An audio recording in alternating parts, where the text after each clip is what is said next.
Good evening, I'm Michael, and you're watching Kini News, the show that brings you today's biggest stories. Warisan President Shafie Apdal may be a name proposed by Harapan and its allies as their Prime Minister candidate, but he's not on Prime Minister Muhyiddin Yassin's list. Today, Prime Minister denied that he has ever offered to make Shafie Apdal his deputy. In an interview earlier this week, Warisan President Shafie Apdal said he was offered the deputy prime ministership in exchange for political support. So he never really approached you to ask you to... Messages, yes. Messages, yes. Yeah. How far back was this? Well, there was quite some time. Okay, just messages. Yeah. I don't know whether they convey messages to my colleague. He has been receiving messages. Well, we need to talk. Did he offer you number 2? You ask him. He didn't spell it out, but I know about that. However, Prime Minister Muhyiddin Yassin denied this in a statement released today. Muhyiddin said there is no truth to Shafie's statement and that it was merely the Sabah Chief Minister's assumption. He stressed that he never once offered the Deputy Prime Minister position to Shafie. The PN government was formed following the Sheraton Move political coup that saw Bersatu quit Pakatan Harapan and ally with BN past GPS Star and PBS. However, PN's grip on power has been questioned, leading to threats of a counter-coup and calls for a snap election. In a key vote to remove the Dewan Rakyat Speaker earlier this week, PN was revealed to have a wafer-thin majority of 111 against 109 from the opposition. I had to check the figures twice today just to make sure I was seeing it right, and yes, we've got 18 new cases today. Malaysia recorded a shocking spike in new cases on Friday, with 18 new COVID-19 cases as of noon. Health Ministry Director General Dr. Shafie Apdal said in a statement that 10 of them were imported cases involving 7 Malaysians who were returning home and 3 foreigners who were allowed to enter the country for business affairs. The remaining 8 cases were locally transmitted involving 6 Malaysians and 2 foreigners. Of these 6 Malaysians, 4 of them tested positive in Sarawak, while 2 others were detected in Terengganu. Dr. Nur Hisham also announced that the ministry detected 4 new COVID-19 infection clusters today. They were named as the PYP Takwa cluster, the PY Shirala cluster, the Kuching Medical Center cluster, and the Jupiter cluster. Meanwhile, 3 patients were discharged today after recovering from COVID-19. However, due to the spike in new cases, active cases have gone up to 92. Dr. Mahathir Mohamad has once again explained why he resigned. This time he did it in a blog post. However, a PKR MP has hit back at Mahathir. Dr. Mahathir Mohamad has once again moved to clarify the circumstances surrounding his resignation as Prime Minister and Harapan chairperson. In a blog post today, Mahathir said resigning was a formality as Pakatan Harapan ceased to be the government when Bersatu left the coalition. He insisted that at the time he was offered to lead a new coalition comprising UMNO, PAS and Bersatu. However, he refused the idea, which was said to be supported by Bersatu President Muhyiddin Yassin and a majority of the Bersatu members, as he could not accept the suggestion to be Prime Minister of an unholy coalition. Mahathir said he refused to be the PM of the UMNO, PAS and Bersatu government because it meant that he would be working with UMNO and Najib. He said that as Muhyiddin was willing, he broke away from Muhyiddin's group and was subsequently stripped of his membership in Bersatu and lost his position as its chairperson. He is currently disputing the dismissal in court. However, Kanga MP Nur Amin Ahmad has hit out at Mahathir over his comments. Taking to Twitter, Nur Amin claimed that things would have been different today if Mahathir had not resigned as Prime Minister. He said Mahathir should have called an urgent Harapan meeting to inform and discuss the situation when he was still officially the Prime Minister.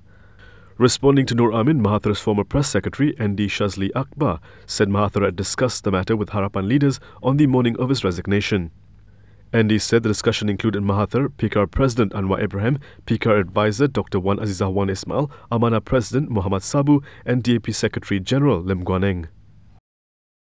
Firefighter Muhammad Adib Muhammad Qasim was at the scene during riots near the Sifil Sri Mahamariamman Temple in Subang Jaya in November 2018. He ended up losing his life due to events that would unfold that night.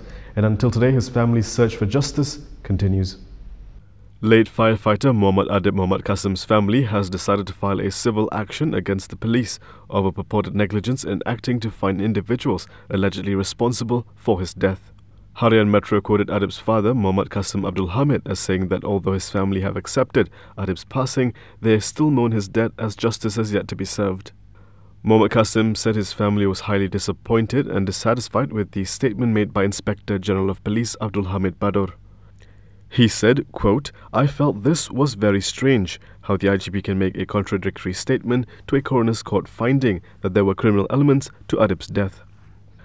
Abdul Hamid on Monday denied claims by Adib's family that the police had disrespected the outcome of an inquest into the cause of his death. The IGP said the coroner's court does not bound any party from looking for new evidence or findings, and in this case, police have proposed a new probe as the inquest did not yield a clear statement that Adib was assaulted. Muhammad Qasim had initially raised the family's unhappiness after the IGP announced that police have proposed a new task force to re-examine all aspects of the firefighter's death.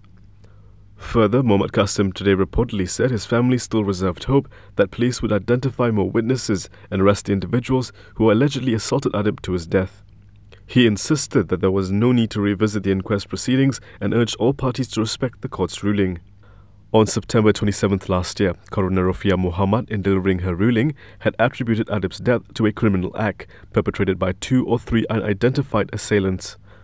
Adib died at the National Heart Institute on December 17, 2018, after succumbing to injuries sustained during riots near the Sifal Sri Mahamariman Temple in Subang Jaya about a month earlier. Calls for UM Vice-Chancellor Abdul Rahim Hashim to resign are surfacing once again, this time due to alleged negligence in handling a sexual harassment case.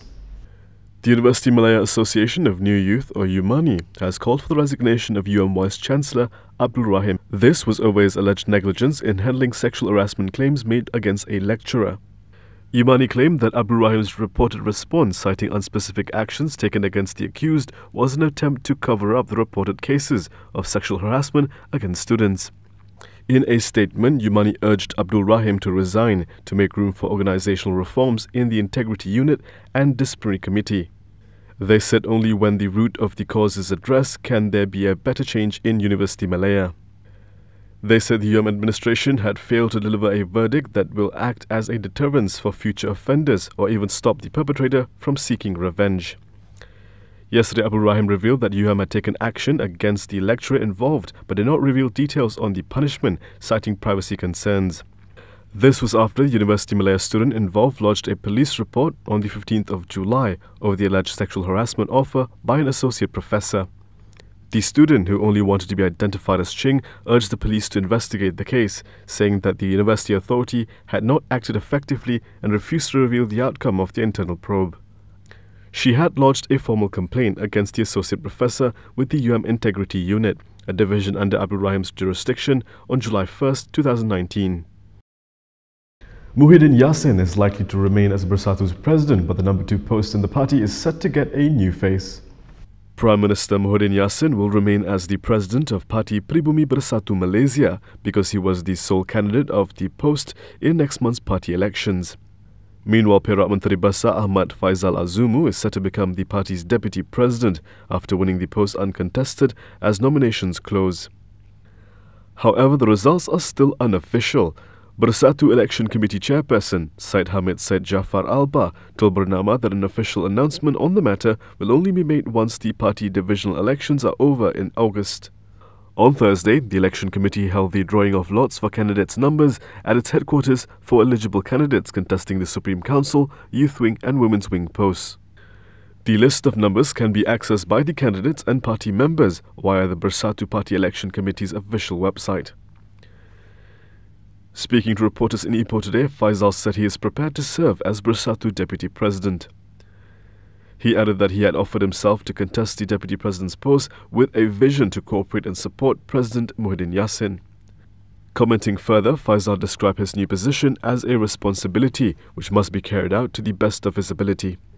The Tambun MP added that a majority of Bersatu members support Muhyiddin as their president, whose leadership has attracted more people to join the party. Coming up next, several countries around the world have been forced to reverse their decision to open following spikes in new cases.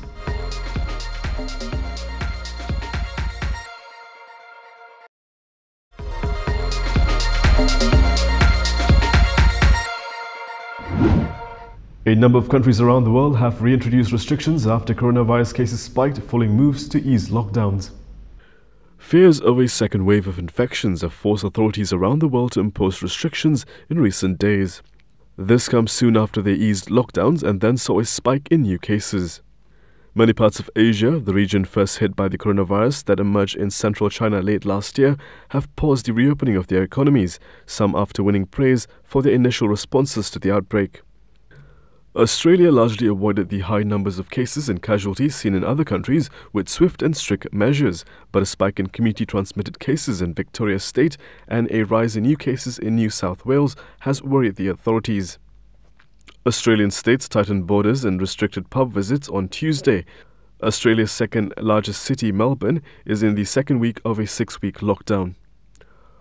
Hong Kong, which suffered few cases in the first wave of the pandemic, has also imposed strict social distancing measures, the most stringent yet in the Asian financial hub. Hong Kong Chief Executive Carrie Lam had a warning for their citizens. From the information of the World Health Organization as well as local experts, unless we have an effective vaccine which can be widely used in the community, we may need to coexist with the virus for a period of time. In Japan, the government had stepped up tracing as a jump in novel coronavirus cases across Asia fanned fears of a second wave of infections. India and the Philippines introduced new restrictions as infections rose rapidly after lockdowns were eased. The number of coronavirus infections around the world hit 13 million on Monday, according to a Reuters tally, climbing by 1 million in just 5 days. The pandemic has now killed more than 500,000 people in 6.5 months. Britain has claimed that hackers backed by the Russian state are trying to steal COVID-19 vaccine and treatment research. Hackers backed by the Russian state are trying to steal COVID-19 vaccine and treatment research from institutions around the world. That was the claim on Thursday from Britain's National Cybersecurity Centre, the NCSC. A joint statement from Britain, the United States and Canada attributed the attacks to Group APT-29, also known as Cozy Bear, which they said was almost certainly operating as part of Russian intelligence services. Cybersecurity researchers said an APT-29 hacking tool was used against clients located in the United States, Japan, China and Africa over the last year. In a statement, British Foreign Minister Dominic Raab said it was completely unacceptable for Russian intelligence services to target work on the pandemic. Meanwhile, Canadian authorities said the attacks were hindering response efforts and that risks to health organizations had increased. In May, Britain and the United States said that networks of hackers are targeting national and international organizations responding to the pandemic. But such attacks have not previously been explicitly connected to the Russian state. The Kremlin has rejected the allegations, saying they are not backed by proper evidence. Russian news agency RA cited spokesman Dmitry Peskov as saying the Kremlin rejected London's allegations, which he said were not backed by proper evidence. And that is all from me today. For more stories, you can go to KiniTV.com. You can also follow us on Instagram, Twitter, YouTube and Facebook for the latest news updates. We'll be back with more next week, same time, same place. I'm Prasad Michael. Thank you for watching.